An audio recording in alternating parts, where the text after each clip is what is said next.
I am Hercule Poirot. Welcome to my new mystery story. There is something about the mountains in winter that makes even the most civilized gathering feel precarious, as though the veneer of society might crack like ice beneath one's feet. The Grand Alpine Hotel, perched majestically above the frozen expanse of Lake Geneva, seemed to defy this notion with its blazing windows and elegant warmth. Yet I could not shake the feeling that evening that we were all balanced on the edge of something far more treacherous than the precipice outside. I had arrived that afternoon of December 28, 1936, at the invitation of my old friend Captain Morrison, who had promised excellent skiing and even better company. What I had not expected was to find myself witness to one of the most baffling cases that would eventually call for the particular genius of my friend Hercule Poirot. Though at that moment, as I stood in the hotel's opulent salon d'hiver, nursing a brandy and admiring the view, I was blissfully unaware of the tragedy that would soon unfold. The occasion was the annual Winter Charity Gala, a glittering affair that drew Europe's most distinguished guests to raise funds for alpine rescue operations.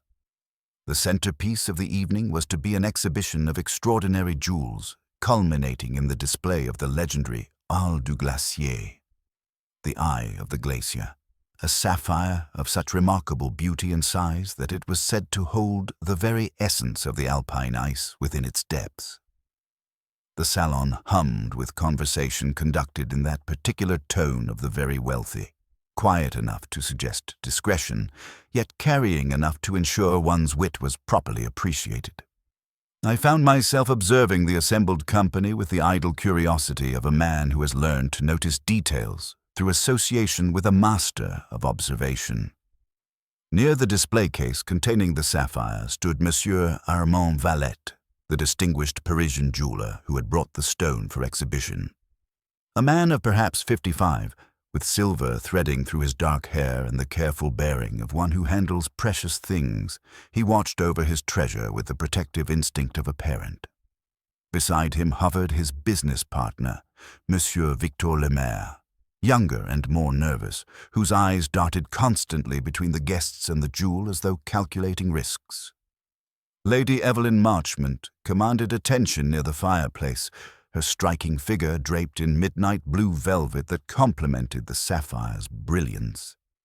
A widow of considerable wealth and equally considerable reputation for shrewd business dealings, she possessed that particular English composure that could freeze champagne at 20 paces. Her companion, Miss Celia Rooke, seemed content to remain in her shadow, a pale, watchful young woman whose grey eyes missed nothing despite her retiring manner. The exotic presence of the Maharani Priya Devi added an element of Eastern mystery to the gathering.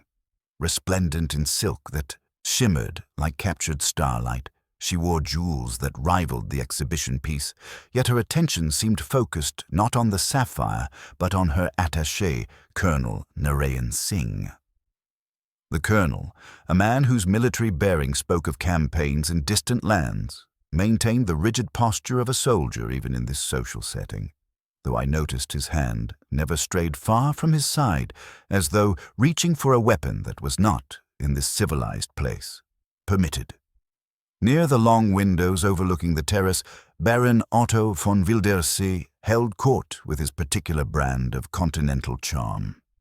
Leaning elegantly on an ivory-headed walking stick, he regaled a small audience with stories that seemed to dance on the edge of propriety. His companion for the evening was Madame Yvette Dorval, the celebrated French soprano, whose throaty laugh punctuated his tales like musical notes.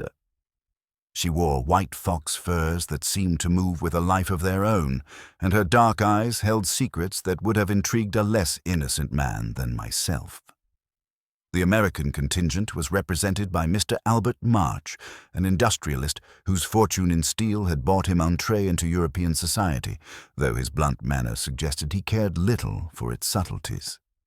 He stood with Dr. Heinrich Keller, the hotel's Swiss physician, a precise man with neat hands and the careful speech of one accustomed to delivering both good news and bad with equal composure. As the evening progressed, Monsieur Valette prepared to formally present the Eye of the Glacier to the assembled guests. The lights were dimmed for dramatic effect, casting the salon in an ethereal blue glow that seemed to emanate from the sapphire itself. The assembled company gathered in a respectful circle as Valette began to speak of the stone's legendary history, how it had once adorned the crown of a Mughal emperor, how it had vanished during the Indian Mutiny, how it had surfaced decades later in the collection of a Russian prince. "And now," Valette announced, producing a small golden key, "we shall view the eye in all its glory." It was at that precise moment that fate chose to intervene. A sudden gust of alpine wind struck the hotel with such force that the lights flickered and dimmed to an eerie twilight. In that moment of semi-darkness, several things happened almost simultaneously. There was the sound of breaking glass, a woman's sharp intake of breath, and the unmistakable metallic click of a lock turning. When the lights steadied, it could not have been more than 30 seconds. The sapphire was gone. The silence that followed was profound, broken only by the wind howling outside like a living thing. Then Madame Dorval screamed, not the refined exclamation one might expect from a lady of breeding, but a raw, primitive sound that seemed to tear from her very soul. "Mon Dieu!" Valette cried, his face draining of color as he stared at the empty case. "The eye, it has vanished." What followed was controlled chaos. Mr. March immediately demanded that the doors be locked, which the hotel staff accomplished with Swiss efficiency. Dr. Keller took charge of the medical situation as Madame Dorval had collapsed into a chair, her face white as her furs.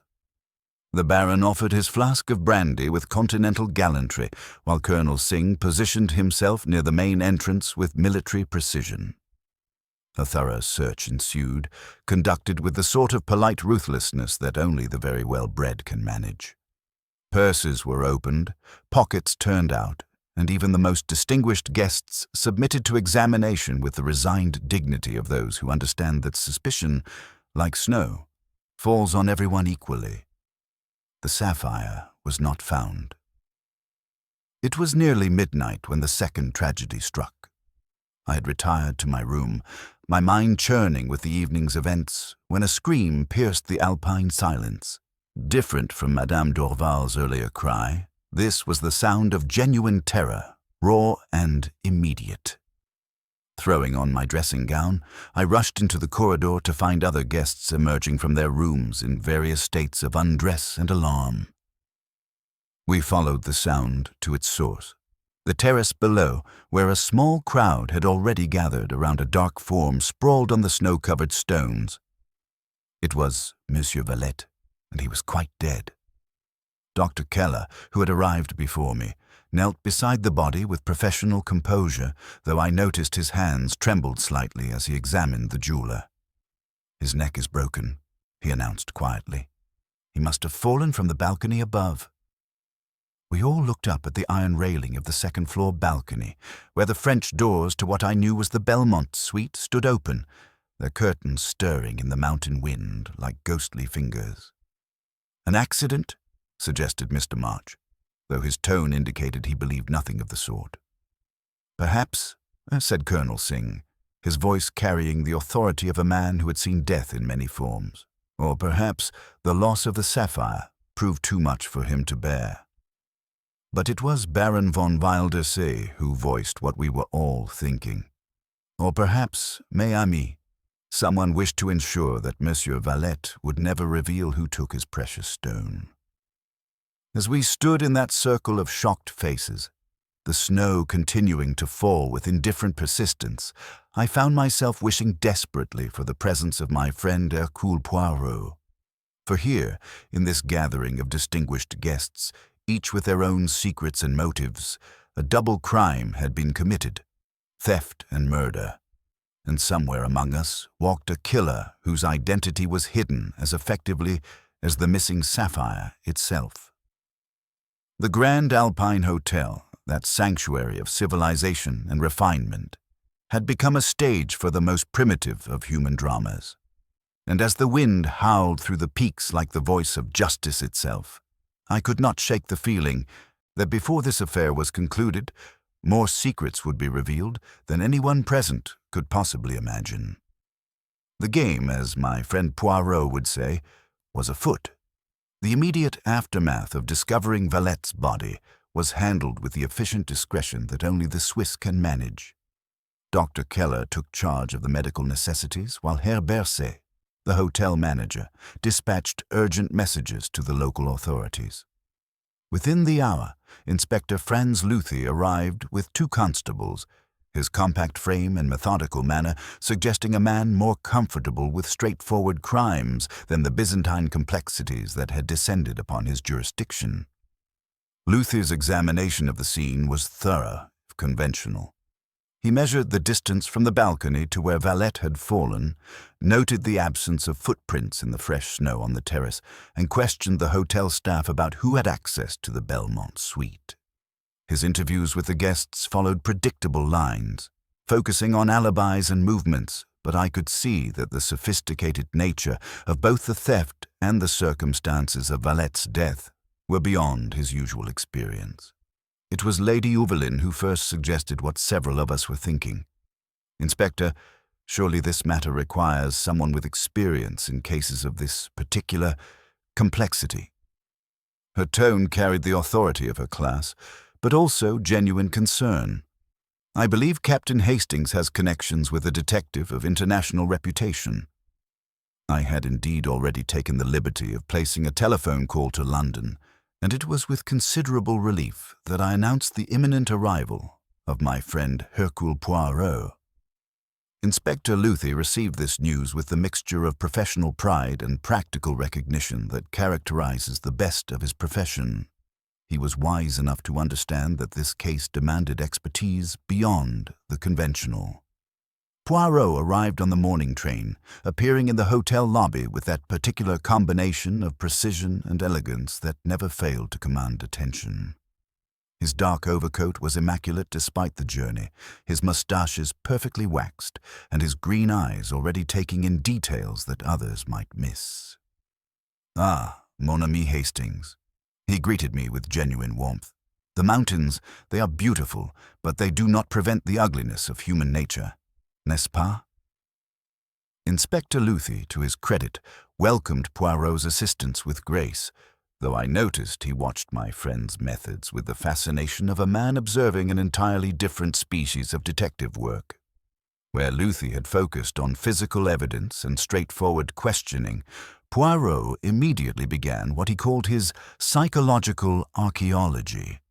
He examined the empty display case not for fingerprints or tool marks, but for what he termed the signature of the mind. "Observe, Inspector," he said, his finger hovering above the precise cut in the glass. "This is not the work of a desperate amateur. The thief took time to cut cleanly, to avoid the alarm system, to relock the case. Yet in the darkness, with guests nearby, with the risk of discovery at any moment. This speaks of either remarkable sang-froid or intimate knowledge of the security arrangements." When we assembled the guests for questioning, Poirot's approach was subtly different from the inspector's methodical interrogation. He seemed more interested in the small inconsistencies, the nervous gestures, the way people's stories shifted slightly with each telling. Monsieur le Maire, Valette's partner, claimed to have been asleep during both the theft and the time of death. Yet his hands shook when he spoke of their business arrangements. Baron von Wildersee maintained his continental charm, but I noticed Poirot's sharp attention to the way the Baron's walking stick never left his grip. Most intriguing was Poirot's observation about the character inconsistencies that had emerged. "You see, Hastings," he murmured to me during a brief pause, "already the lies begin to show themselves. Madame Dorval claims the Baron escorted her to her room, yet she describes the wrong corridor. Mr. March speaks of telephoning New York, but the operator records a call to Paris. These are not the errors of confused witnesses, but the slips of people who have prepared false stories." As the morning progressed, it became clear that Poirot saw patterns where others saw only chaos. The theft and murder were not separate crimes of opportunity, but connected elements of a larger design. Someone among our distinguished company was not merely a thief, but a killer whose plan had required both the darkness of a winter evening and the finality of death to succeed. The game had indeed begun, and Hercule Poirot was ready to play it to its inevitable conclusion. The morning brought Poirot's first systematic examination of the crime scene, beginning with the Belmont suite where Valette had met his end. Inspector Luthi broke the official seal, and we entered the room that still held the chill of death and winter air. The French doors to the balcony stood open as they had been found, their curtains stirring in the mountain breeze like restless spirits. Poirot moved through the space with the careful precision of a surgeon, his eyes cataloguing details that others might dismiss as irrelevant. He knelt at the threshold of the balcony, running his fingers along a slight irregularity in the Persian rug. "Observe, Hastings," he murmured. "Someone has smoothed this carefully after it was disturbed. The reflex of a tidy mind, or perhaps one that understands the importance of eliminating evidence." At the iron balustrade, Poirot paused, his sharp eyes detecting what Inspector Luthi had missed. "Face powder," he announced, indicating a faint smear on the black metal. "Or perhaps the talc that clings to expensive furs." Someone leaned here, steadying themselves, while managing a considerable weight. The implication hung in the alpine air like morning mist. Inside the suite, Valette's belongings spoke of a man of precise habits. His shirts were folded with mathematical precision, his papers bound with string, and on the writing desk sat an empty leather jewel case, its velvet interior shaped not for the round sapphire, but for something long and narrow like a bracelet. Poirot lifted the lid to his nose and inhaled delicately. "Violets," he said thoughtfully. "An unusual choice for a bachelor's quarters." It was the small iron table on the balcony that yielded the most intriguing detail. An ashtray had been emptied but not thoroughly cleaned, leaving a faint grey crescent clinging to the metal. "Egyptian tobacco," Poirot observed. "Expensive and distinctive. Not the choice of our Swiss doctor or the American industrialist, I think." But it was Inspector Luthi's methodical checking of the hotel's telephone records that provided the most startling revelation. The operator, a precise Swiss woman who kept meticulous logs, confirmed that a call had been placed from the Belmont suite at 11:36 the previous evening, mere minutes before Valette's death. The call had not been to the front desk or the police, but to room 217, registered to Mr. Albert March. Curious, Poirot mused when we were alone.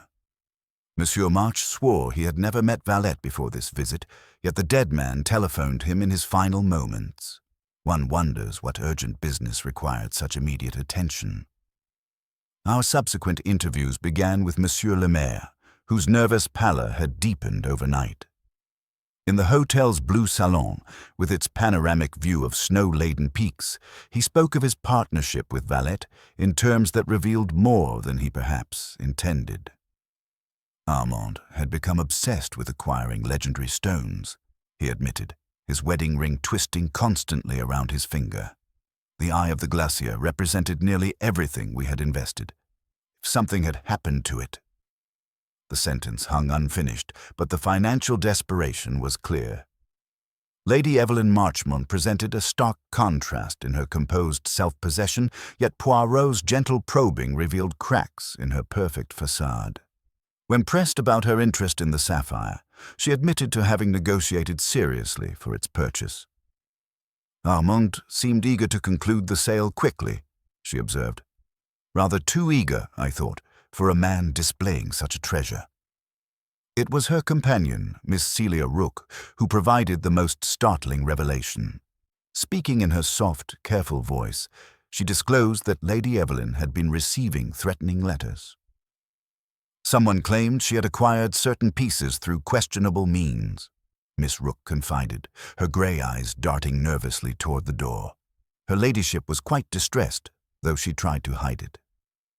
The interview with the Maharani Priya Devi took on an entirely different character when she revealed her family's connection to the sapphire. The Eye of the Glacier was stolen from my grandfather's treasury during the troubles of 1857, she said with quiet dignity. We had hoped to negotiate with Monsieur Valette for its return, but he refused even to discuss the matter of provenance. Colonel Singh's rigid military bearing seemed to intensify as he confirmed their unsuccessful attempts at negotiation. Baron von Wildersee maintained his continental charm throughout his interview, yet Poirot's sharp attention was drawn to inconsistencies in his account of the evening's events. His story of comforting Madame d'Orval matched hers in broad strokes, but differed in telling details about timing and location. Most intriguingly, when pressed about his conversation with Valette earlier in the evening, the Baron's usual eloquence faltered momentarily before he dismissed it as casual discussion about the art market. As the afternoon shadows lengthened across the terrace where Valette had died, Poirot sat in contemplative silence, his fingers steepled beneath his chin. Each person, Hastings, presents us with a carefully constructed story, but beneath these stories lie currents of desperation, greed, and old grievances. The theft and murder are connected, certainly, but not in the simple way that Inspector Luthi imagines. He rose and moved to the window, gazing out at the pristine alpine landscape. Someone among our distinguished company planned not merely a theft, but a murder, and they have constructed their deception with considerable skill. Yet even the most careful criminal cannot account for every variable. That telephone call to Monsieur Marche, the face powder on the balustrade, the scent of violets in a dead man's jewel case. These are the threads that, when pulled, will unravel the entire fabric of lies. The game was indeed becoming most intriguing, and I could sense that Poirot's little grey cells were already beginning to discern the patterns that would eventually lead to justice. The revelation of the telephone call between Valette and Marche demanded immediate investigation, and we found the American industrialist in his suite, his usual bluster replaced by the defensive wariness of a man whose carefully constructed story was crumbling. When confronted with the telephone records, Marche's composure finally broke like ice under spring pressure. "Very well," he said, his broad shoulders sagging with defeat. "Valette did call me. The man sounded desperate, practically incoherent. He insisted I meet him on the terrace, said he had something urgent to discuss about a business matter that could benefit us both." Marche's eyes darted between Poirot and Inspector Luthi. I told him I wasn't interested in midnight meetings, but he kept pressing, saying it concerned someone we both knew and that time was running out. Poirot leaned forward with the focused attention of a cat watching prey. "And did you meet him, Monsieur Marche?" "I went down to see what the fool wanted," Marche admitted reluctantly. "But when I reached the terrace, I found him already lying there in the snow, dead. I checked for a pulse, found nothing, and realized how it would appear if I were discovered with the body. So I returned to my room and waited for someone else to find him." This confession cast an entirely different light on the timeline, but it was Inspector Luthi who pressed the crucial question. "You were seen in the corridor near the Belmont suite, Monsieur Marche. The bellboy Hans observed you there." Marche's face flushed. "I went up first, yes. I thought perhaps Valette was still in his room, that we could settle whatever business he had there rather than on the terrace. But I heard voices inside, a heated conversation. I decided against interrupting and went down to the terrace as originally arranged." "Voices?" Poirot inquired with sharp interest. "You could distinguish them?" "A man and a woman," Marche replied. The woman sounded distressed, pleading. The man was angry, insistent. I couldn't make out words through the door, but the tone was unmistakable. This revelation prompted Poirot to conduct a more thorough examination of the Belmont suite, focusing on details that might have been overlooked in the initial investigation. In the sitting room, he discovered something that had escaped earlier notice. A small crystal ashtray on the side table contained the remnants of two different types of cigarettes. One was the expensive Egyptian tobacco we had noted before, but the other was a French brand, delicate and perfumed. "Observe, Hastings," Poirot murmured, indicating faint impressions in the carpet near the French doors. "Two people stood here in conversation, one significantly shorter than the other. And see how the rug has been carefully smoothed, but not quite perfectly. Someone wished to eliminate evidence of a struggle, or perhaps simply the signs of an agitated discussion." On the balcony itself, Poirot's sharp eyes detected what others had missed. A small piece of torn fabric caught on a rough edge of the iron balustrade. The material was silk, midnight blue, and of exceptional quality. When he held it to the light, the faint scent of violets was unmistakable. Our subsequent interviews took on new urgency.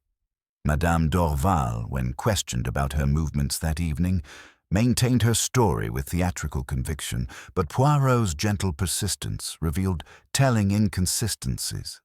She claimed to have retired immediately after the theft was discovered, yet the night clerk recalled seeing her in the lobby near midnight, apparently waiting for someone.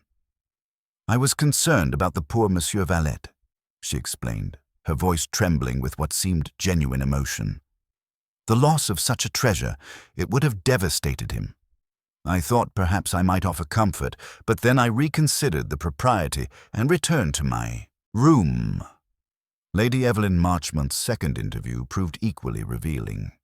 Under Poirot's courteous but relentless questioning, she admitted to having had more than casual interest in the sapphire. "I'd made Valette a substantial offer," she confessed, her usual composure showing cracks. "He was being utterly unreasonable about the price, despite what I had learned about his financial difficulties. We had words about it, I confess, but surely you don't suspect me of murder over a business disagreement." It was Monsieur le Maire who provided the most startling revelation when pressed about his partnership's financial state. "We were ruined," he admitted, his voice barely above a whisper. "Armand had mortgaged everything to acquire the Eye of the Glacier. If it was not sold soon, we faced bankruptcy and disgrace. But there were complications with the provenance that Armand had not disclosed to me initially." "Complications?" Poirot inquired with deceptive mildness. "Questions had been raised in Paris about the authenticity of some pieces we had sold," Le Maire continued, his hands trembling. "Armand assured me they were merely the complaints of disappointed competitors, but I had begun to have doubts. The sapphire was to be our salvation, but if questions arose about it as well. As the afternoon shadows lengthened across the snow-covered terrace where Valette had met his end, Poirot sat in contemplative silence, his fingers steepled beneath his chin in the attitude I recognized as intense mental calculation. Finally, he spoke, his voice carrying the satisfaction of a man who sees patterns emerging from apparent chaos. "The psychology of this crime becomes most fascinating, mon ami. We have a man whose business practices were questionable, summoning another man for an urgent midnight meeting. We have a woman who claims concern, but whose movements suggest a more active involvement. We have financial desperation, romantic entanglements, and questions of authenticity that cast doubt on everything we have been told." He rose and moved to the window, gazing out at the pristine alpine landscape that seemed to mock the human complications unfolding within the hotel's elegant walls. Someone among our distinguished guests understood not only Valette's vulnerabilities, but also how to exploit them. The theft and the murder are connected, certainly, but not in the obvious way that presents itself to the casual observer. The killer has been clever, Hastings, but cleverness without wisdom is like walking on thin ice. Eventually, it gives way beneath the weight of deception. The investigation was far from over, and I could sense that Poirot's little grey cells were already beginning to discern the true pattern hidden beneath the surface of lies and misdirection that surrounded us like the alpine mists. The revelation of March's midnight encounter with Valette's body cast the investigation in an entirely new light, yet I could see that Poirot remained unsatisfied with the obvious conclusions that pleased Inspector Luthi. While the Swiss detective saw in March's confession a clear path to resolution, my friend's sharp eyes continued to catalogue the inconsistencies that suggested a far more complex truth. It was Dr. Keller who provided the next crucial piece of evidence, arriving at our makeshift headquarters in the hotel's blue salon with the careful manner of a man bearing unwelcome news. "I must revise my initial assessment of Monsieur Valet's death," he announced, his precise Swiss accent betraying unusual agitation. "Upon closer examination, I've discovered faint marks on the deceased's throat, consistent with manual pressure. While not severe enough to cause death, they suggest a struggle occurred before the fatal fall." This medical revelation transformed our understanding entirely.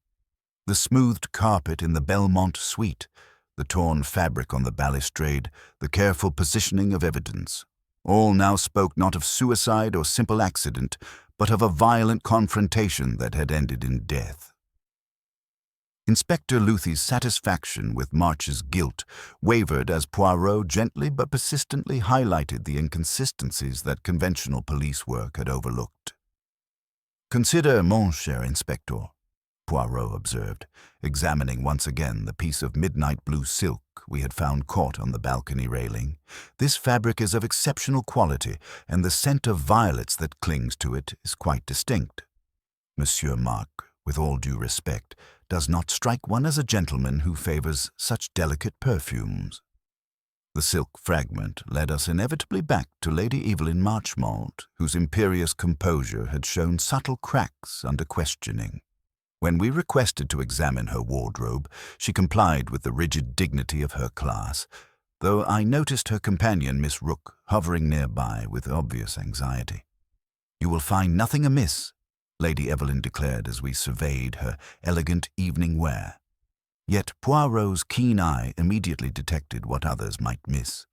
A midnight blue silk wrap hung in the armoire, and upon close inspection revealed a fresh tear along one edge that had been carefully mended with nearly invisible stitches.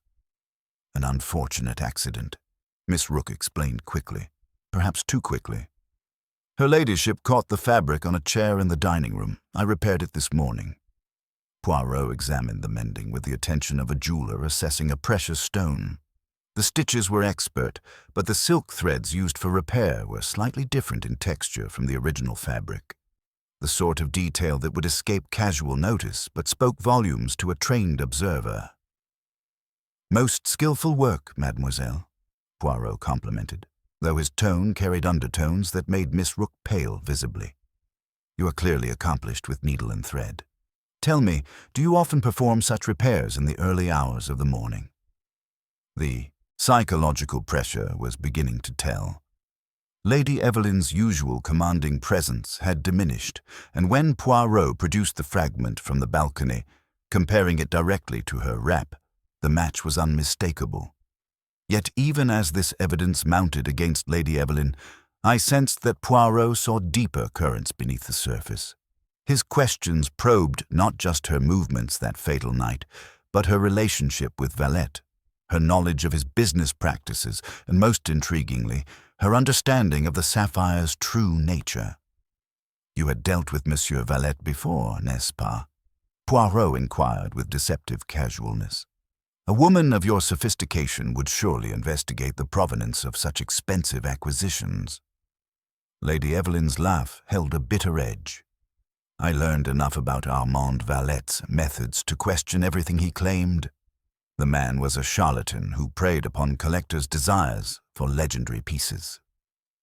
Inspector Luthie, caught between his satisfaction with March's confession and the mounting evidence against Lady Evelyn, struggled to reconcile these competing narratives, but Poirot, I could see, was beginning to perceive a pattern that encompassed both the theft and the murder, a design that required not just opportunity and motive, but a sophisticated understanding of human psychology.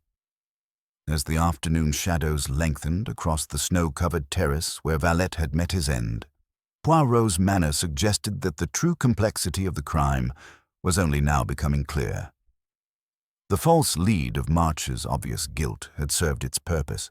but beneath it lay a more intricate web of deception that would require all of his legendary insight to unravel. The psychological game had indeed begun, and I could sense that our criminal, whoever they might be, was about to discover that Hercule Poirot was a far more formidable opponent than they had anticipated. The mounting evidence against Lady Evelyn seemed to provide Inspector Luthi with the resolution he craved, yet I observed that familiar glint in Poirot's green eyes that indicated profound dissatisfaction with such convenient conclusions. As we stood in Lady Evelyn's elegant suite, examining the expertly mended midnight blue wrap, my friend's manner suggested he saw not guilt, but rather the careful construction of apparent guilt. "Non, non," Poirot murmured, running his fingers along the silk fabric with the delicacy of a connoisseur. "This troubles me greatly, Inspector. A woman of Lady Evelyn's intelligence and social position would not leave such obvious evidence of her presence at a murder scene. The torn fabric, the violet scent, the hasty but expert mending. These things speak not of guilt, but of someone who wishes us to believe in guilt." Inspector Luthi frowned at this assessment. "But, Monsieur Poirot, surely the evidence speaks for itself. The fabric matches perfectly, and she admits to conflict with the victim." "Précisément," Poirot replied, his finger tapping thoughtfully against his temple. "And that is what disturbs me most. In my experience, when evidence appears too perfectly arranged, it is because someone has taken considerable care to arrange it so." This observation prompted a more thorough investigation of the hotel's recent transactions. A discreet inquiry with Herr Berset revealed that a small vial of violet extract had been purchased from the hotel boutique 2 days prior, charged to Lady Evelyn's account but collected by Miss Celia Rook. When confronted with this information, the pale young woman's carefully maintained composure finally cracked. "I bought it for myself," she admitted, her grey eyes darting nervously between us. "Lady Evelyn prefers her usual French perfume, but I thought the violet scent might be more sophisticated for evening wear." Poirot's manner grew gentle but inexorable. "And yet, mademoiselle, this same scent was detected in Monsieur Valet's jewel case, and again on the fabric torn from the balcony railing. Most curious, no?" Under this psychological pressure, Miss Rook's story began to unravel like poorly stitched embroidery. She admitted to having witnessed more than she had initially revealed, claiming to have seen a figure leaving the Belmont suite near midnight. When pressed for details, she reluctantly disclosed that something had been dropped in the corridor during this hasty departure. This revelation sent us immediately to search the area outside Valet's suite, where Poirot's methodical examination revealed what others had overlooked: a small golden key, nearly invisible in the shadow of an ornate console table. The key bore the distinctive engraving of a Parisian locksmith and fit perfectly the lock of the display case from which the sapphire had vanished. "Most illuminating," Poirot observed, examining the key through his magnifying glass. This key was crafted specifically for that case, suggesting our thief possessed intimate knowledge of the security arrangements. But why drop it here, where it might be discovered? Unless... His eyes brightened with the satisfaction of a man perceiving patterns in apparent chaos. Unless someone wished this key to be found, wished us to connect the theft with the murder in a very specific manner. Sensing that the psychological moment was ripe, Poirot arranged for an informal gathering in the hotel's intimate Rose Salon, ostensibly for afternoon tea, but actually to observe the reactions of our key suspects under carefully controlled pressure. Lady Evelyn attended with rigid dignity, Miss Rook pale and watchful beside her. Monsieur le Maire's anxiety had reached visible proportions, while the Maharani and Colonel Singh maintained their composed detachment. Baron von Wildersee attempted his usual continental charm, though I noticed his ivory-headed walking stick never left his grip. Rather than direct accusations, Poirot employed his gift for psychological archaeology, steering the conversation toward the mystical properties attributed to legendary gems. "It is fascinating," he mused, stirring his tea with meticulous precision. How an object of beauty can become a source of such destructive passion. The eye of the glacier seems to possess a history of discord, of stirring both avarice and obsession. The effect was immediate and telling. Lemaire's teacup rattled against its saucer. Miss Rook's eyes sought Lady Evelyn's face with desperate inquiry. Even the imperturbable Maharani's expression shifted almost imperceptibly. Monsieur Valette, Poirot continued with deceptive casualness, seemed particularly susceptible to such influences. In his final telephone call to Monsieur March, he spoke of urgent business that could benefit them both. One wonders what revelation could have been so pressing that it required immediate attention, even at the cost of personal safety. It was then that Baron von Wildersee made his crucial error. Rising to refill his teacup, his walking stick slipped from his grasp and struck the marble floor with a sharp crack. As I bent to retrieve it, my fingers detected an unusual give in the ivory head. A slight pressure revealed the stick's secret. The decorative head concealed a narrow steel blade, triangular and razor-sharp. "A Parisian novelty," the Baron explained with a laugh that rang slightly hollow, "for cutting cigars and opening correspondence." But Poirot's sharp eyes had noted something more significant than the concealed blade. As the Baron had risen, a small object had fallen from his waistcoat pocket. A second key, identical to the one we had discovered in the corridor, but this one bearing fresh scratches that suggested recent, hurried use. The psychological game had reached its crucial juncture, and I could see that our adversary was beginning to realize they had underestimated the formidable intellect of Hercule Poirot. The web of deception was starting to unravel, thread by carefully planted thread. The second key lying on the marble floor created a moment of crystalline tension that seemed to suspend time itself. Baron von Wildersee's usual continental composure cracked visibly as he bent to retrieve it, his movements lacking their customary fluid grace. "A spare for my traveling case," he explained with a laugh that rang hollow in the elegant salon. "One cannot be too careful with valuables in hotels, however distinguished." Poirot's green eyes remained fixed on the Baron with the intensity of a jeweler examining a flawed stone. "Indeed, Baron, and your collection of keys appears most comprehensive. Tell me, how did you come to possess such intimate knowledge of Monsieur Valette's security arrangements?" The question hung in the air like incense, heavy and inescapable. Under this relentless psychological pressure, the Baron's carefully constructed facade began to crumble like ancient parchment. He admitted, with visible reluctance, that his relationship with Valette extended far beyond casual acquaintance into the shadowy world of art, dealing where authenticity and provenance were fluid concepts. Armand had become careless in recent years, the Baron confessed, his aristocratic bearing finally surrendering to exhaustion.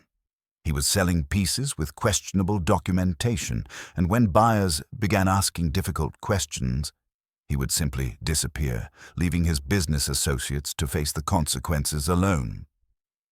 This revelation transformed our understanding of the weekend gathering entirely. What had appeared to be a social occasion was actually a convergence of Valette's various business partners, each carrying grievances that provided compelling motives for both theft and murder. Lady Evelyn's imperious demeanor softened as she acknowledged her own involvement in what she termed Valette's increasingly dubious ventures. "I had invested considerably in his authentication services," she admitted with the dignity of a general acknowledging tactical errors. "When I discovered that several pieces I had acquired through his network were being questioned by experts in London, I demanded explanations.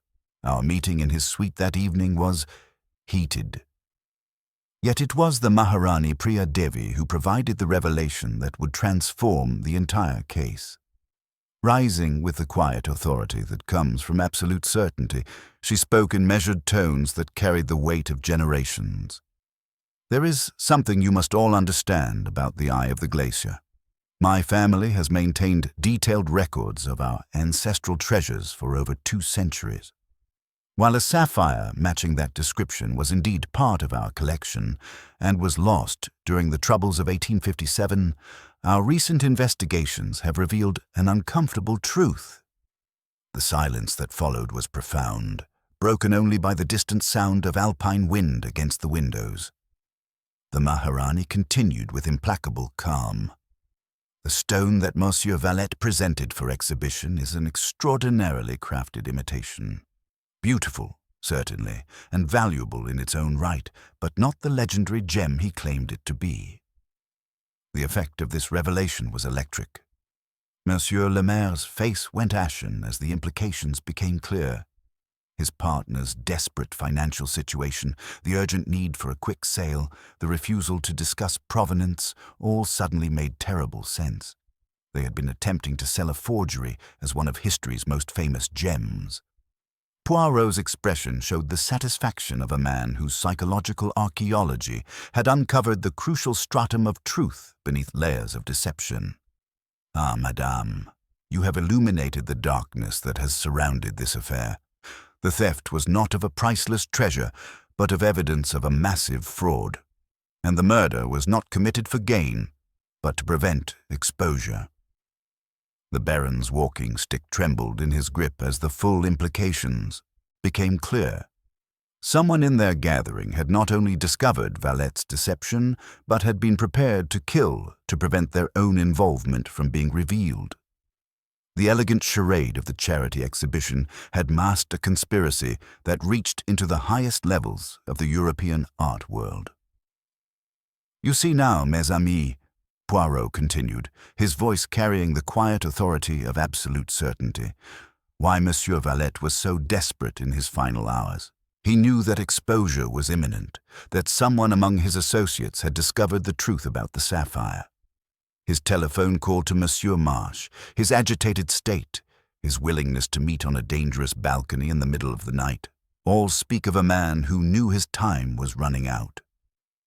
As the afternoon shadows lengthened across the snow-covered terrace where Valette had met his end, I could see that Poirot's little grey cells had finally assembled the crucial pieces of this complex puzzle. The psychological game was approaching its climax, and somewhere among our distinguished company sat a killer whose carefully constructed world of deception was about to collapse like a house of cards in an alpine avalanche. The final act of this deadly drama was about to begin, and I sensed that before the mountain sunrise, all secrets would be laid bare beneath the unforgiving light of truth. The revelation that the Eye of the Glacier was an elaborate forgery sent shockwaves through our assembled company that Poirot observed with the focused attention of a conductor watching his orchestra respond to a discordant note. The psychological dynamics had shifted entirely, transforming what appeared to be a straightforward case of theft and murder into something far more sinister and complex. The effect on Monsieur Le Maire was immediate and devastating. His carefully maintained composure crumbled like ancient parchment, and with trembling hands pressed to his temples, he made the confession that we had all been anticipating. "I discovered Armand's deception only 3 days before we arrived here," he whispered, his voice barely audible above the alpine wind rattling the windows. "He had commissioned the forgery months ago, when our financial situation became desperate. The plan was simple. Display it briefly, sell it quickly to Lady Evelyn, and complete the transaction before any expert examination could reveal the truth. Lady Evelyn's imperious mask finally slipped entirely, revealing not the cold aristocrat we had assumed her to be, but a woman who had been systematically defrauded by people she had trusted with her reputation and fortune.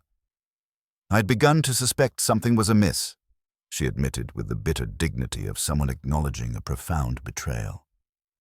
"Too many pieces I had acquired through Valette's network were being questioned by experts in London. I came here not to purchase the sapphire, but to confront him with evidence of his fraudulent practices and demand explanations." This revelation cast her heated argument with Valette in an entirely new light.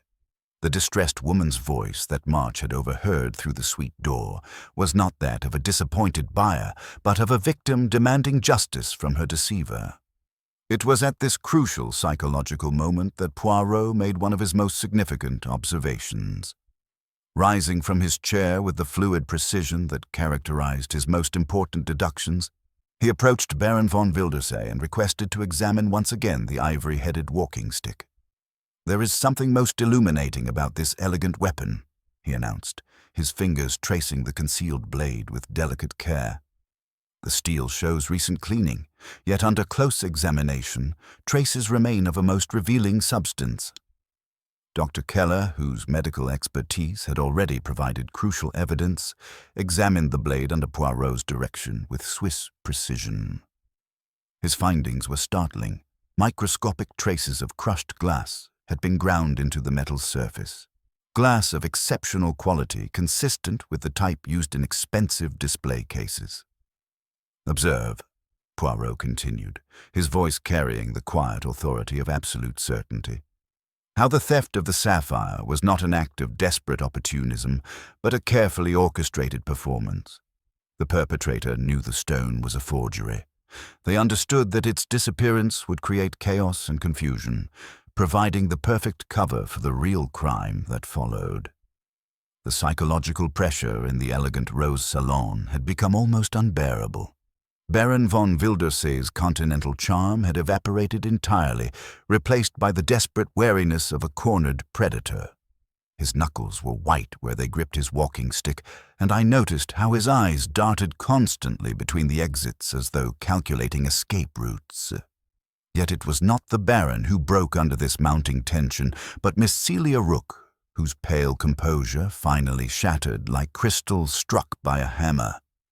"I cannot bear this deception any longer," she cried, tears streaming down her face with the force of years of suppressed guilt. "Lady Evelyn had nothing to do with Monsieur Valet's death. I was the one who went to his suite that evening. I was the one who struggled with him on the balcony." The confession created a moment of profound silence, broken only by Lady Evelyn's sharp intake of breath and the distant howling of the Alpine wind. But Poirot's expression showed not surprise but the satisfaction of a chess master whose opponent has made exactly the move he anticipated. "Ah, Mademoiselle Rook," he said with gentle but inexorable authority. "Your desire to protect someone you care for does you credit, but your confession, while containing elements of truth, cannot be the complete story. You see, there is one fatal flaw in your account." Under Poirot's patient questioning, the inconsistencies became clear. The torn, midnight blue silk found on the balcony railing was of exceptional quality, yet Miss Rook had worn grey that evening. The violet scent that permeated the crime scene was indeed her perfume, but the physical struggle that had led to Valet's death would have required strength that this delicate young woman simply did not possess.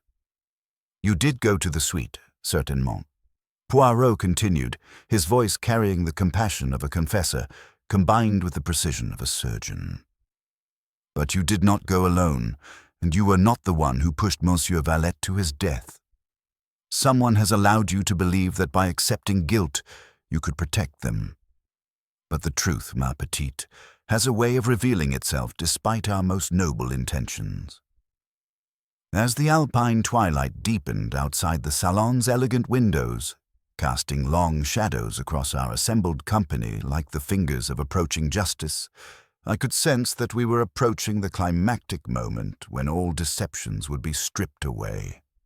The theft of the forged sapphire, the murder of Valet, and the elaborate web of misdirection that followed had all been orchestrated by someone with intimate knowledge of both the art world's shadowy practices and the psychological vulnerabilities of everyone present. Poirot's little grey cells had assembled the crucial pieces of this deadly puzzle, and somewhere among our distinguished guests sat a killer whose carefully constructed world of deception was about to collapse beneath the weight of inexorable truth. The final act of this mountain tragedy was about to begin. Miss Rook's desperate confession had created the psychological opening that Poirot required. Yet I observed that familiar expression of gentle but inexorable correction that indicated his little grey cells had perceived a more complex truth. With the compassionate authority of a confessor who must nevertheless serve justice, he addressed the trembling young woman whose loyalty had driven her to attempt this noble but misguided sacrifice. "Mademoiselle Rook," Poirot said softly, his green eyes reflecting both admiration for her courage and regret for her pain. "Your desire to protect someone you care for does you the greatest credit, but your confession, while containing elements of truth, cannot be the complete story. You see, there is one fatal flaw that prevents me from accepting your account." Under his patient questioning, the inconsistencies became painfully clear. The physical struggle that had preceded Valette's death would have required not only strength that this delicate young woman simply did not possess, but also a precise knowledge of human anatomy that spoke of professional training. The angle of the neck fracture, the calculated efficiency of the killing blow, the intimate understanding of exactly where and how to apply fatal pressure, all pointed to someone with medical expertise. "You did indeed go to the suite that evening," Poirot continued, his voice carrying the gentle authority of revealed truth. "But you went as a witness, not as a killer. Someone had arranged for you to be present, perhaps to serve as an unwitting accomplice, or perhaps simply to provide another layer of confusion in an already complex deception." It was then that Poirot made the observation that would transform our entire understanding of the case. Moving to the window where the alpine twilight cast long shadows across our assembled company, he spoke with the quiet authority of a man whose deductions had reached their inevitable conclusion. The theft of the forged sapphire was indeed a masterpiece of misdirection, designed not to acquire a treasure, but to create the chaos necessary for murder. But the killing itself required something far more sophisticated than mere opportunity or desperation. It required the precise knowledge of human anatomy possessed by someone with extensive medical training. The effect of this statement was electric. All eyes turned instinctively toward Dr. Keller, whose careful Swiss composure had remained unshaken throughout our investigation. Yet now, under the focused attention of the entire salon, hairline cracks began to appear in his professional facade. "The medical examination you provided, mon cher docteur," Poirot continued with deceptive mildness, "was most thorough and seemingly objective. Yet there were details you chose not to emphasize.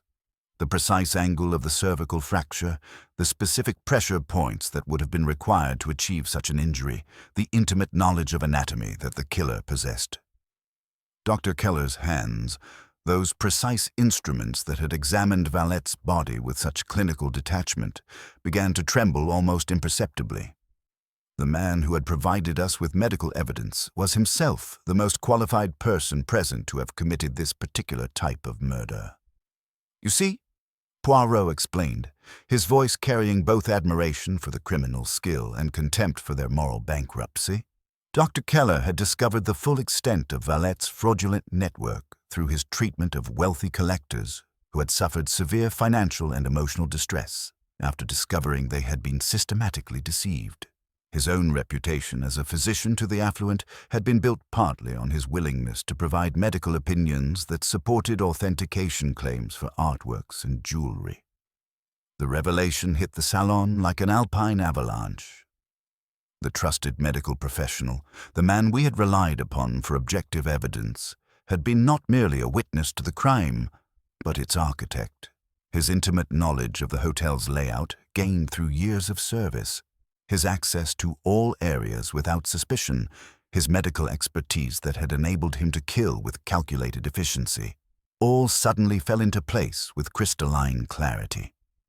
When Dr. Keller learned that Valette was planning to expose the entire authentication conspiracy to save himself from financial ruin, Poirot continued inexorably.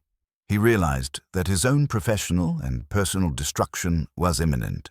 His involvement in providing fraudulent medical certificates, his complicity in deceiving collectors, his entire carefully constructed life, all would have been destroyed by Valette's revelations.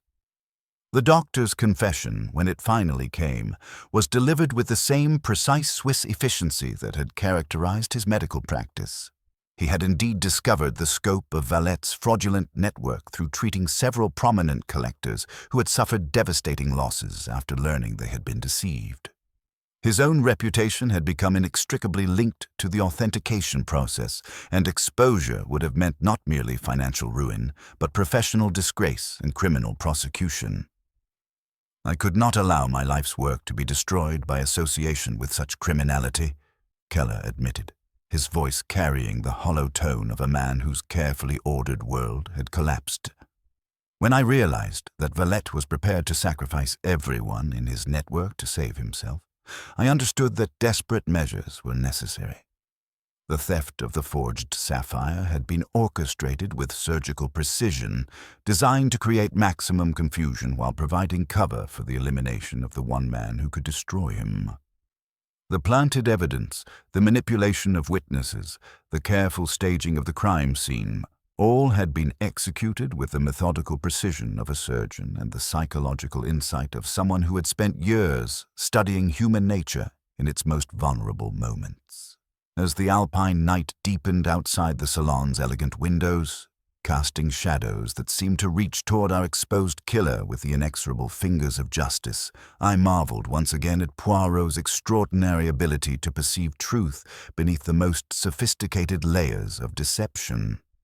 The psychological game had reached its climactic revelation, and Dr. Keller's carefully constructed facade of professional respectability had crumbled beneath the weight of inexorable logic. The final gathering was indeed upon us, and the truth, harsh and unforgiving as the Alpine peaks themselves, stood revealed in all its terrible clarity. Dr. Keller's confession had stripped away the final layer of professional respectability, yet I observed that Poirot's manner suggested the psychological symphony required one final, devastating movement to reach its complete resolution. The Swiss physician sat with the rigid dignity of a man whose carefully ordered world had collapsed. Yet my friend's green eyes continued to study our assembled company with the focused intensity of a master craftsman examining his completed work for any remaining imperfections. "Your confession does you credit, Dr. Keller," Poirot said with that particular combination of respect and inexorable authority that characterized his most profound revelations. Yet there remain certain details that require clarification before justice can be properly served. The precision of your plan, the intimate knowledge of security arrangements, the careful orchestration of evidence, these things speak of a crime that, while conceived by one brilliant mind, required certain, shall we say, unwitting assistance. The effect of this observation was immediate and electric.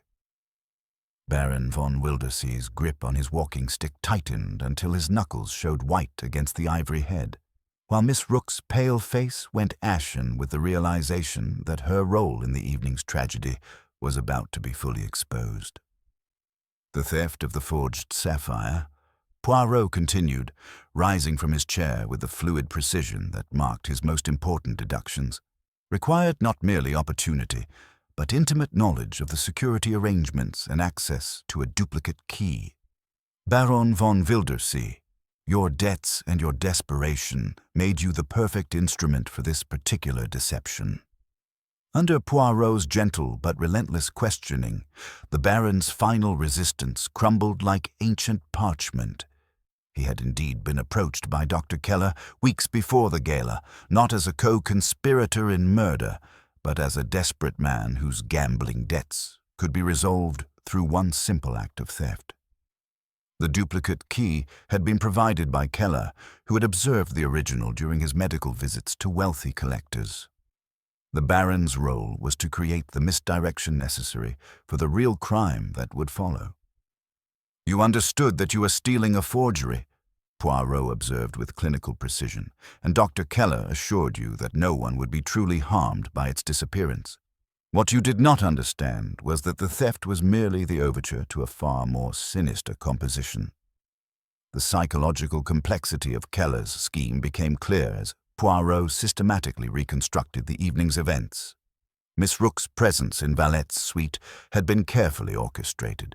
not as willing participation in murder, but as the manipulation of a loyal woman's protective instincts. Keller had convinced her that Lady Evelyn was in danger from Valet's threats, that medical intervention might be necessary to prevent violence. "Mademoiselle Rook," Poirot said with gentle compassion, "you are not an accomplice, but a victim of Dr. Keller's psychological manipulation. Your genuine concern for Lady Evelyn's welfare made you the perfect unwitting witness to what you believed was a medical emergency, but which was actually a carefully planned murder." The revelation that followed was delivered with the precision of a surgeon's scalpel. Dr. Keller had used Miss Rook's presence to legitimize his own access to the suite, then manipulated her emotional state to ensure she would remember events in a way that supported his carefully constructed narrative. The violet perfume in the jewel case, the torn silk fragment on the balcony, these had been planted during the confusion following Valet's death, while Miss Rook was in shock and easily directed. The confrontation on the balcony, Poirot continued, his voice carrying the weight of absolute certainty, was brief and decisive. Valet, cornered and desperate, threatened to expose the entire network of fraud that had enriched so many at the expense of innocent collectors. Dr. Keller's medical expertise enabled him to apply precisely the pressure necessary to disable his victim before sending him to his death. Inspector Luthi moved with Swiss efficiency to examine Dr. Keller's medical bag, which had remained beside his chair throughout our investigation. Within, wrapped in surgical gauze and bearing the faint scent of violets that had permeated the crime scene, lay the missing eye of the glacier, the forged sapphire that had been the catalyst for this mountain tragedy. "You see," Poirot explained as the evidence was revealed, "Dr. Keller retrieved the stone from Baron von Waldesee immediately after the murder, knowing that its discovery in his medical bag would be the last place authorities would think to search. The respect accorded to medical instruments, the assumption of professional integrity, these became his final line of defense. The confession that followed was delivered with the same methodical precision that had characterized Dr. Keller's medical practice. He had indeed discovered the scope of Valet's fraudulent network through treating several prominent collectors who had suffered devastating psychological and financial damage after learning they had been systematically deceived. His own reputation had become inextricably linked to the authentication process through his willingness to provide medical opinions that supported questionable provenance claims. When I realized that Valet was prepared to sacrifice everyone in his network to save himself from bankruptcy and criminal prosecution, Keller admitted, his voice carrying the hollow tone of a man whose carefully ordered world had collapsed, I understood that desperate measures were necessary to prevent the destruction of innocent lives. The elegant rationalization could not disguise the brutal calculus of murder, yet it revealed the psychological framework that had enabled a healer to become a killer. Baron von Waldesee, his continental charm finally exhausted, acknowledged his role with the weary dignity of a man accepting the consequences of his weakness. Miss Rook's tears spoke of genuine horror at discovering how her loyalty and concern had been manipulated to serve such a terrible purpose. As Inspector Luthi placed both Dr. Keller and Baron von Waldesee under arrest, the one for murder and conspiracy, the other for theft and complicity, the Alpine night outside seemed to exhale with the relief of justice finally served. Lady Evelyn Marchmont, her imperious composure restored by the revelation of her innocence, watched the proceedings with the cold satisfaction of someone whose faith in truth had been vindicated despite the personal cost of discovering her companion's unwitting involvement in tragedy. The theft of the forged sapphire, the murder of Valet, and the elaborate web of deception that had followed, all had been orchestrated by a man whose combination of medical expertise, psychological insight, and moral bankruptcy had created one of the most sophisticated criminal enterprises my friend had ever encountered. Yet even the most careful criminal could not account for every variable, and Dr. Keller's psychological miscalculations had ultimately led to his exposure beneath the unforgiving light of Hercule Poirot's inexorable logic. as the wind howled through the alpine peaks like the voice of justice itself.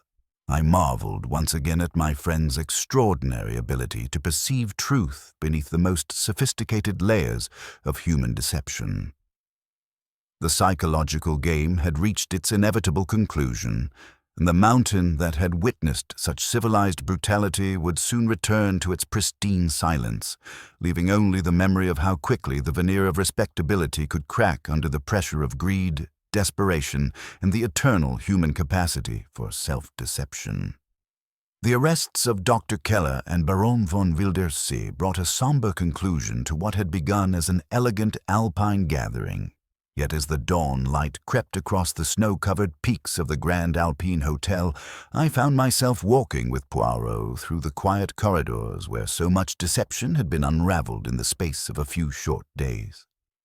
My friend's manner carried that particular satisfaction of a craftsman who has completed a complex work with precision and artistry, though I detected beneath his professional pride a deeper melancholy that spoke to his understanding of human nature's darker currents.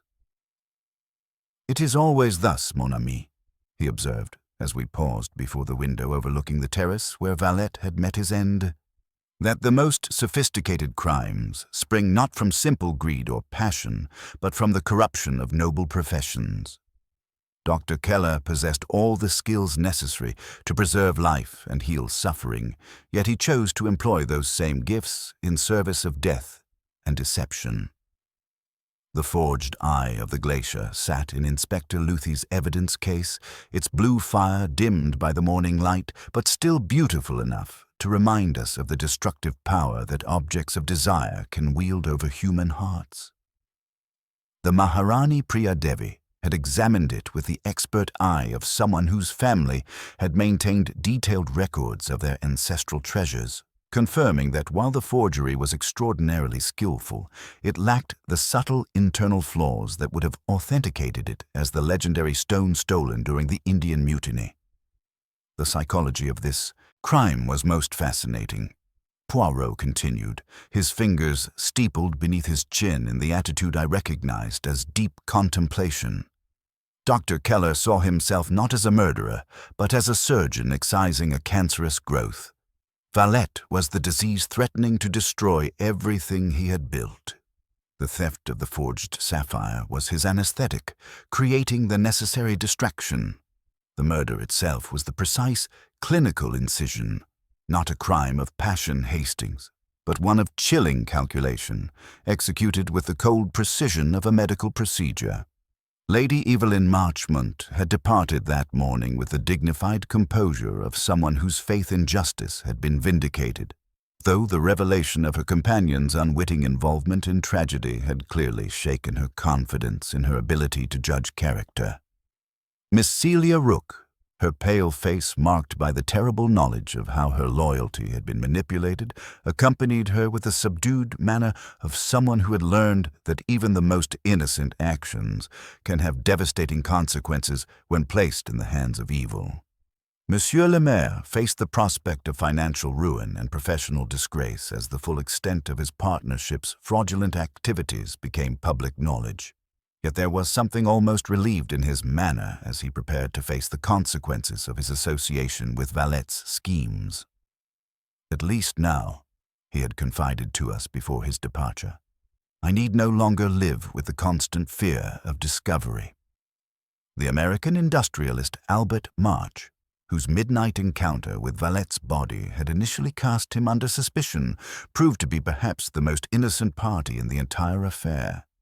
His blunt manner and straightforward business practices had made him an unlikely target for the sophisticated deceptions that had ensnared so many others, and his willingness to admit his presence at the scene had ultimately contributed to the solution of the case. "You see, Hastings," Poirot observed as we watched the morning mist rise from the alpine valleys below, "Dr. Keller's genius lay not merely in his medical knowledge, but in his profound understanding of human weakness. He knew of Baron von Wildersee's gambling debts, making him the perfect instrument for the theft. He understood Miss Rooke's deep loyalty to Lady Evelyn, knowing she would rush to protect her, thus creating a witness whose account could be easily manipulated. the violet perfume, the carefully planted evidence, all designed to create a ready-made suspect in Lady Evelyn, whose strong personality would make her a plausible culprit. Inspector Luthi had handled the conclusion of the case with the methodical efficiency that characterized the best of Swiss law enforcement, ensuring that both Dr. Keller and Baron von Wildersis would face appropriate justice for their crimes. The doctor's medical license would be revoked, his professional reputation destroyed, and his carefully constructed life reduced to ruins as complete as those he had visited upon his victims. As we prepared to depart the Grand Alpine Hotel, returning to London in the familiar comforts of our Baker Street lodgings, Poirot paused one final time in the elegant lobby where this mountain tragedy had begun. The display case that had once held the forged sapphire stood empty, its broken glass replaced, but its purpose forever altered by the events that had unfolded around it. "The mountains, they are eternal, mon ami," he observed, with a philosophical detachment that marked his deepest reflections on human nature. "But the passions of men are as transitory as alpine mist. Yet in their brief duration, they can create devastation that echoes through many lives. Remember this case well, Hastings. The most dangerous lies are often those we tell ourselves, and the truth, like these peaks themselves, may be obscured by clouds and mist, but ultimately stands revealed in all its harsh and unforgiving clarity." The train that carried us away from the scene of these crimes wound through valleys where the morning sun transformed snow-covered peaks into cathedrals of light, their beauty unmarked by the human drama that had played out in their shadow. As our carriage pulled away from the Grand Alpine Hotel, I reflected on how Poirot's extraordinary powers of observation and deduction had once again brought justice to a case that might otherwise have remained forever shrouded in mystery. And so Hastings, Poirot concluded with that particular smile that indicated a case satisfactorily resolved, we returned to London with another demonstration that no matter how sophisticated the criminal mind, it cannot ultimately prevail against the patient application of logic, observation, and an understanding of the eternal human capacity for both nobility and folly. The affair at the Grand Alpine Hotel had reached its conclusion, leaving behind only the memory of how quickly the veneer of civilization can crack under pressure, and how the pursuit of justice, like the mountains themselves, remains constant and unchanging despite the transitory nature of human passion and deception.